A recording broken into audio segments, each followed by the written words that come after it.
Do you know what a Miss Universe is? The girls' touch of living. Did you know that my teacher had a daughter, and she was the only shortest kid in her whole classroom? Mm-hmm.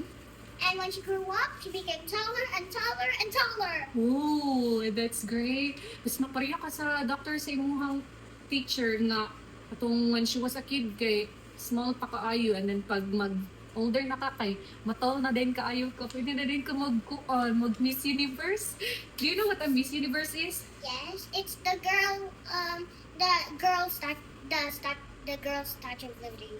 Statue of Liberty? Miss Universe ito magana-ana mong sa iyang hands. Kay Miss Universe siya katong beauty queen, ganun. You don't know that? Haven't you seen the kuan? Katong movie nga Miss America kato? Kato siya, katong nag-ana-ana siya siyang hands. Miss, isa to siya, America. Nga to ba, magkuan ka, beauty queen.